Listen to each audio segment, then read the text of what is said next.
One college student is dead and two others are in the hospital tonight after an apparent carbon monoxide poisoning. This happened at the Evergreen State College in Olympia. Police say that they found them unresponsive in a student housing unit. Olympia Bureau Chief Drew Mickelson spoke with students and school administrators. He joins us live tonight. So, Drew, do they know how this happened? Well, it's not clear yet. A lot of unanswered questions here. The Thurston County coroner does say that it was a 21-year-old student, Jonathan Rodriguez, who died here last night. Two people who live in this modular home are still in the hospital.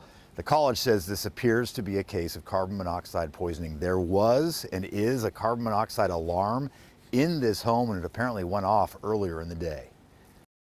Unknown if it's carbon monoxide poisoning or narcotics use. Once police and paramedics arrived, they learned it likely was a case of carbon monoxide poisoning. A residential manager called campus police around 8:30 when the people inside Unit 305 would not answer their door. The officer ended up kicking down the door, and once inside started performing CPR.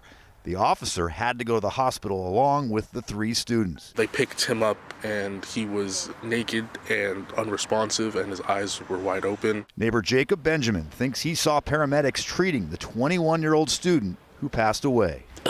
Yeah, so it was a lot. I didn't know them personally, but I didn't have to. It is devastating news for us, and we're seeking to make sure that our students are safe. Executive Vice President Dr. Dexter Gordon says the school is offering support to staff and students impacted by the incident, like freshman Fritz Irwin. And that's scary because I'm wondering, well, are the monoxide alarms working in the dorms? Like, what if something like that happens? The college says it is fully cooperating with the State Patrol to find out what happened and to make sure it doesn't happen again.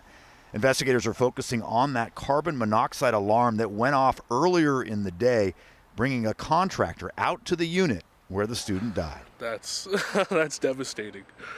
I didn't know that. The campus police officer who kicked the front door in here and performed CPR was taken to the hospital, but they were released overnight. A college spokesperson told me today that every living unit on campus, the modular homes, the apartments, the dorms, they all have smoke and carbon monoxide detectors. Live in Olympia, Drew Mickelson, King 5 News.